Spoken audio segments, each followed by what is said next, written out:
Doctor Usha देव का कहानी संग्रह संधि पत्र विषय सोच और भाव के धरातल पर मानवीय गुणों और मानवीय कमजोरियों के मनोवैज्ञानिक आयामों को यथार्थ की ठोस धरा पर उद्घाटित करता एक उल्लेखनीय दस्तावेज है।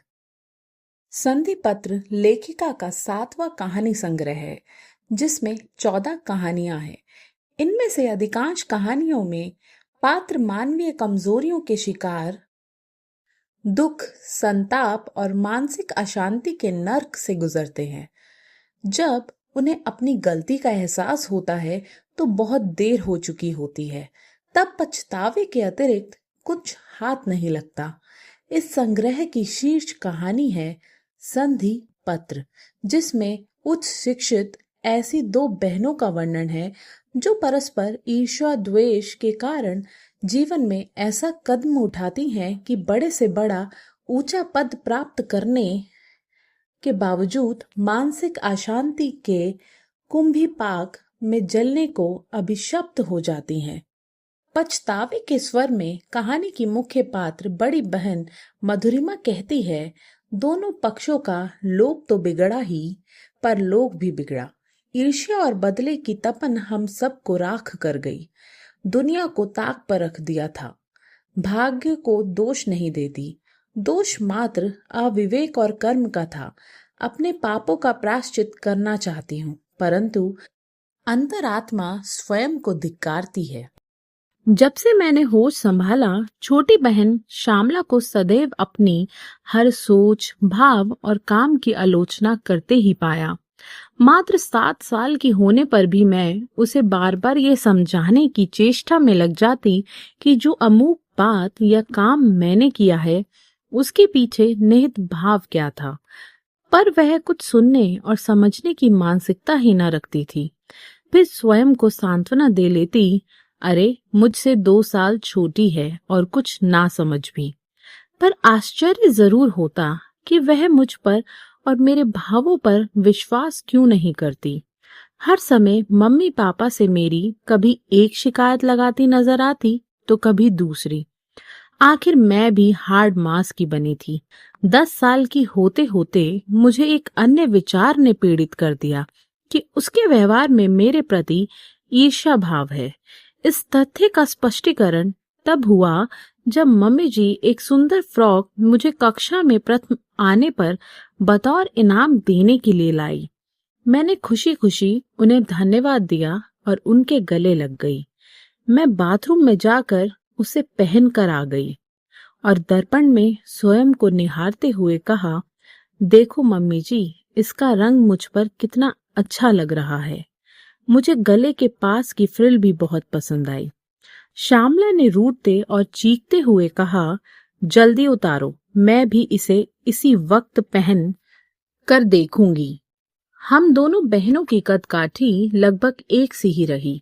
सो बचपन में अधिकतर जो कपड़े लाए जाते वह कभी पहले मैं पहनती तो कभी श्यामला।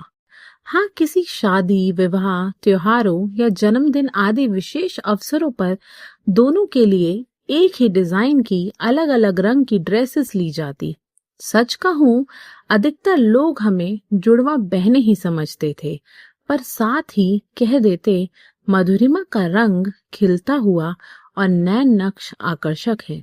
सबसे पहले तो उसने अपने नाम के प्रति अपने आक्रोश को प्रकट करते हुए मम्मी जी से कहा, मैं सांवली हूँ, इसीलिए मेरा नाम श्यामला रखा है। मम्मी जी हिंदी शब्दकोश लेकर आई और कहा, देख श्यामला का अर्थ पार्वती है, और मैंने तो तेरा नाम बंकिम चंद्र चट्टोपाध्याय के उपन्यास आनंद मठ के एक गीत वंदे मातरम की पंक्ति सस्य श्यामला मातरम से लिया था। बेटी, ऐसी उल्टी सीधी बातों पर मन मलिन कर अपनी ऊर्जा को व्यर्थ ना करो। यदि यह बात तुम्हें खटक रही है तो अखबार में छपवाकर नाम बदलने की व्यवस्था भी है। रहने दो, रहने दो। मैं अपनी मेहनत और लगन से इस मधुरिमा की बच्ची से आगे निकलकर दुनिया को दिखला दूंगी कि बाहरी रूप रंग ही सब कुछ नहीं होता। आंखें तरेर कर श्यामला ने मेरी ओर इंगित कर कहा। मम्मी जी को घर आंगन न लगकर द्वंद्व युद्ध का मैदान दूर दूर फैला हुआ लगता था। श्यामला की ईर्ष्या गर्भित स्पर्धा दिनों दिन शुक्ल पक्ष की चांद हुआ जा रही थी। मम्मी जी कभी मुझे तो कभी उसे धीरज रखने के लिए कहती थी। पापा श्रम मंत्रालय में असिस्टेंट थे। वे मौन अवश्य थे, पर घर में तनाव बढ़ता जा रहा है ऐसा पल पल महसूस करते रहते। यही नहीं, खाना खाते वक्त भी श्यामला का ध्यान इसी और लगा रहता कि मैं कौन सी सब्जी या दाल कुछ ज्यादा ले रही हूँ। वह चीज अचार बतौर लेती और जो मैं कम खाना पसंद करती वह उसकी तारीफ कर 2-3 बार ले लेती। घर में 2 बच्चे, पर मम्मी जी की लाख कोशिश करने पर वह कुछ समझने को तैयार न थी। सो तनावपूर्ण वातावरण में सब सांस ले रहे थे। सीनियर सेकेंडरी में मेरे 90% अंक आए तो उसके 10वीं में 87%। मैंने धीरे धीरे श्यामला से विचार विनिमय का ढंग बिल्कुल बदल लिया। मैं हर समय उसकी विचारधाराओं, शब्दावलियों एवं भावनाओं की बढ़ चढ़कर प्रशंसा इस विचार से करने लगी कि शायद वह अपनी कुंठाओं के घेरे से बाहर आ सके। पर वह मेरे इस प्रयास को कुछ न कुछ कह विफल कर देती।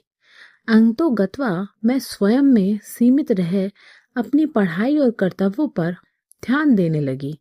किसी का स्वभाव बदलना आसान नहीं, सो स्वयं को बदल लो का सिद्धांत अपना लिया। दिल्ली विश्वविद्यालय के नामी गिरामी कॉलेज में बीए गणित विशेष के लिए दाखिला ले लिया था। वास्तव में मैं अध्यापन पेशे को प्राथमिकता दे रही थी।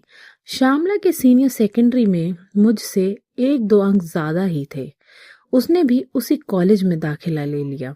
यूनिवर्सिटी से घर पैदल आते जाते थे, इकट्ठा जा सकते थे, पर नहीं, श्यामला अपनी ही धुन में उलझी हुई भाग दौड़ करती रहती। घर तो घर, बाहर भी दिखावे मात्र के लिए भी मुझसे सीधे मुंह बात ना करती थी। मम्मी जी की कोशिश निरंतर जारी थी कि श्यामला अपने द्वेष भाव को त्याग दे। उठते बैठते एक ही बात कहती। मैं घर में अकेली बेटी थी। 3 भाइयों के रहते हुए भी मैं एकाकीपन महसूस करती थी। बस उन सहेलियों को भाग्यवान मानती थी जिन्हें बहन का सुख नसीब था। सोचती वह कैसे घुल मिल कर रहती होंगी, अपनी हर चीज, कपड़े, स्वेटर को मिल बांट कर प्रयोग करती होंगी। यही नहीं, एक दूसरे की भावनाओं के प्रति कितनी संवेदनशील होंगी। सो 2 बेटियां होने पर अत्यंत प्रसन्न हुई तथा जीवन का अभाव पूरा हो गया। भगवान ने मेरी सुन ली, ऐसा सोचकर स्वयं को धन्य मान रही थी। पर सब उपाय व्यर्थ हुए जा रहे हैं।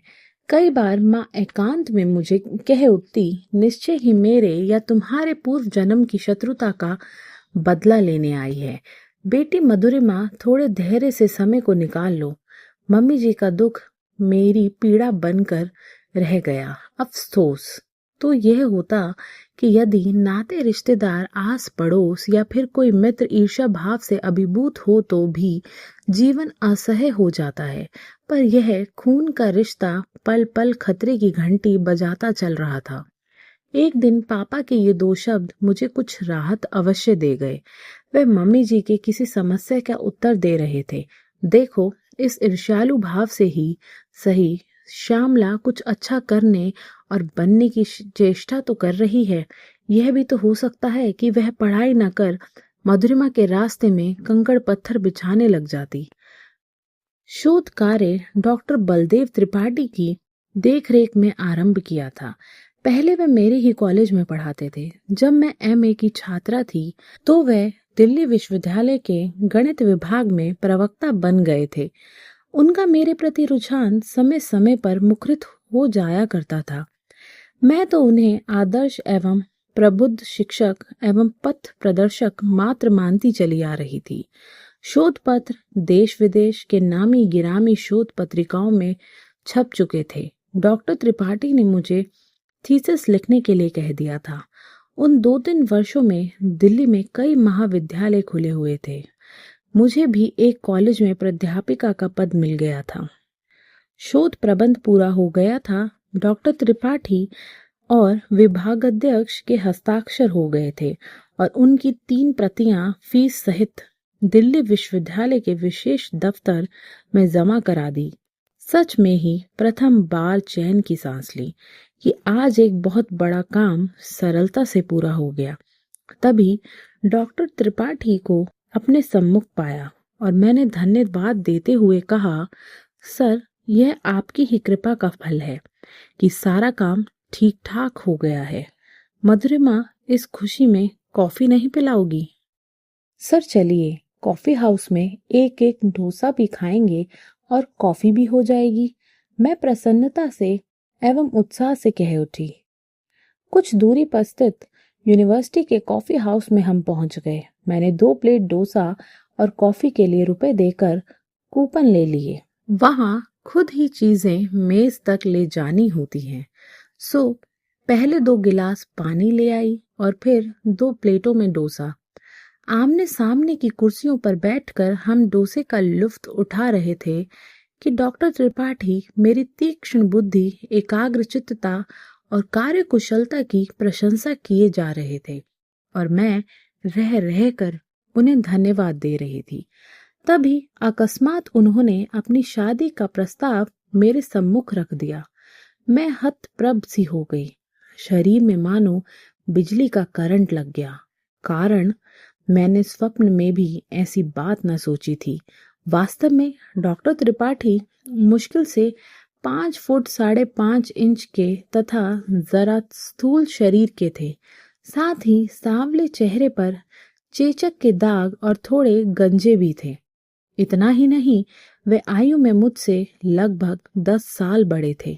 पहला विचार तो आया कि एक साथ इस रिश्ते के लिए कोई बहाना बनाकर अपनी अस्वीकृति दे दूं, या फिर मम्मी पापा की विचारधारा का कोई मन ढड़ंग बहाना बना दूं। पर मुश्किल की बात तो यह थी कि थीसिस की पहले 3 निरीक्षकों की रिपोर्ट आनी थी और फिर मौखिक साक्षात्कार होगा। ले देकर 9-10 महीने की इस प्रक्रिया में लग जाने थे और उनकी अप्रसन्नता मेरी मेहनत पर पानी फेर सकती है। असमंजस की इस स्थिति में मैं बस इतना ही कह पाई, सर, कहाँ आप और कहाँ मैं?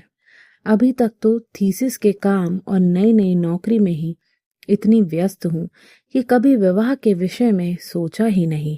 अच्छा, मैं तुम्हारे उत्तर की प्रतीक्षा करूंगा, वह कह उठे। कॉफी दोनों ने चुपचाप पी। कुछ मिनट बाद हम कॉफी हाउस से बाहर आ गए और अपने अपने घर के लिए रवाना हो गए। उनका तो मुझे पता ही नहीं, पर मैं काफी दुखी मन से घर आई। पहला विचार तो यह आया कि छोड़ो इस रिसर्च को, ना मिले पीएचडी की डिग्री, नौकरी तो मिल ही गई है और अपना जीवन साथी कुछ देख परख कर या फिर मम्मी पापा के मन मुताबिक ही चुनूंगी। श्यामला ने जब शोध कार्य डॉक्टर त्रिपाठी की देखरेख में करने का फैसला किया, तब मैंने घर में इस विषय पर बहुत से दृष्टिकोण प्रस्तुत करते हुए उसे विभाग के किसी अन्य प्रवक्ता या आचार्य के साथ काम करने का सुझाव दिया था। पर वह कब और क्यों मानने वाली थी, पता नहीं। मेरी मति मारी गई थी या फिर चिर सुप्त बदला या मजा चखाने की लालसा बलवती हो उठी थी कि रात को खाना खाते हुए सबके सामने मैंने डॉक्टर त्रिपाठी के शब्दों को ज्यों का त्यों रख दिया। श्यामला ने एक साथ कहा, मैं तो उन्हें चाहती ही नहीं, वरन विवाह करूंगी तो उन्हीं से ही। पहली बार मम्मी जी ने माथे पर धोथड़ मारकर कहा, कर्मजली, कुछ तो सोच, मधुरिमा के लिए प्रस्ताव रखा है, तू बीच में क्यों पड़ रही है? क्या दुनिया में लड़कों की कमी है? मैंने कहा, आराम से खाना खाओ, इस सब का फैसला डॉक्टर त्रिपाठी पर ही छोड़ दिया जाए तो अच्छा है।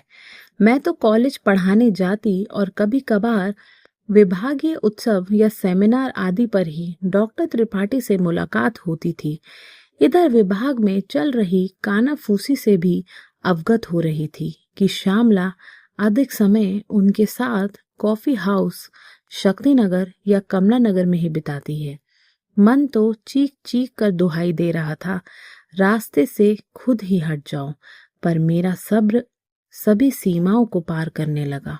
उस मनस्थिति में यह ना जान पाई कि मैं जो करने जा रही हूँ उसका दुष्परिणाम मृत्यु पर्यंत मुझे भोगना पड़ेगा।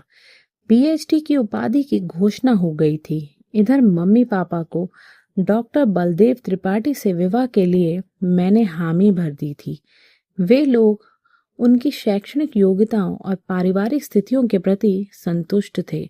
बस एक खास बात से वे अनभिज्ञ अवश्य थे।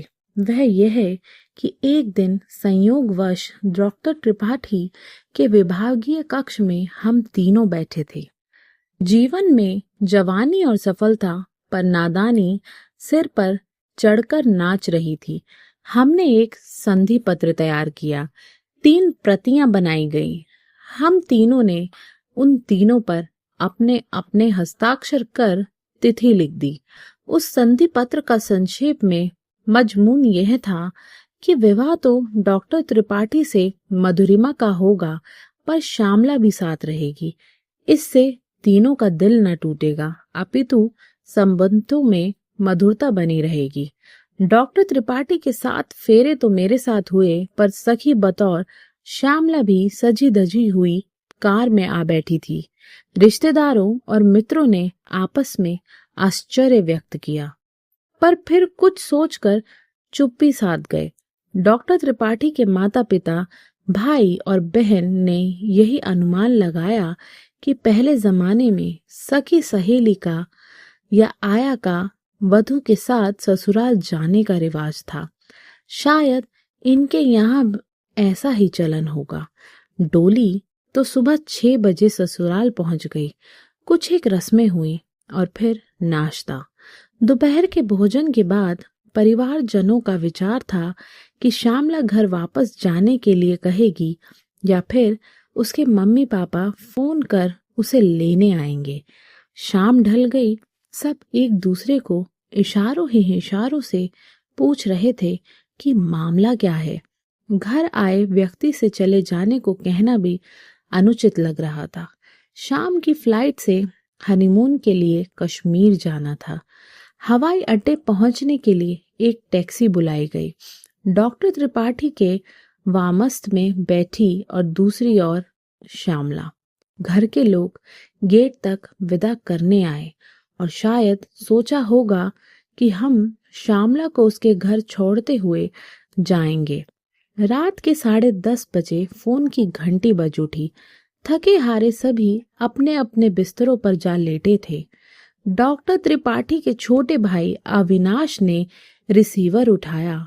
कुछ औपचारिक बातचीत के बाद उधर से एक प्रश्न का उत्तर देते हुए अविनाश ने बस इतना ही कहा, श्यामला जी तो उन दोनों के साथ टैक्सी में गई थी। हमने तो समझा था कि वह उन्हें घर छोड़ते हुए हवाई अड्डे जाएंगे। फोन का रिसीवर यथास्थान रख दिया। क्या बात हो गई? तब तक सभी अविनाश के पीछे आ खड़े हुए थे और कौतूहलवश एक साथ पूछ उठे, मम्मी जी, भाभी जी की मम्मी जी की श्यामला के बारे में पूछ रही थी। अविनाश ने भुनभुनाते हुए कहा, बलदेव की मम्मी हेमलता को तो मानो लकवा मार गया। हाय, मेरा शक ठीक ही निकला। हम तो आज तक इसकी बुद्धि, ज्ञान और पढ़ाई लिखाई के प्रशंसक बने फिर रहे थे, पर वह ऐसा अनैतिक कदम उठाएगा यह तो दूर दूर तक न सोचा था। अगर 2 बहनों के घेरे में फंस गया था तो कम से कम माँ बाप से सलाह तो करता। मैं तो हरगिज वहां शादी करने के लिए उसे अनुमति ना देती। नरक भोगेगा, नरक। नाहक अपनी जान हलाल कर रही हो। यदि गलत किया है तो उसका परिणाम भी तो उसे भोगना पड़ेगा। बलदेव के पिता रतनलाल जी कह उठे, वह ही क्यों भोगेगा? कीचड़ के छींटे हम पर भी ऐसे पड़ेंगे कि बेटी सुकन्या का विवाह होना भी मुश्किल हो जाएगा। अरे तेल देखो, तेल की धार। अभी से हाय तौबा क्यों मचा रही हो?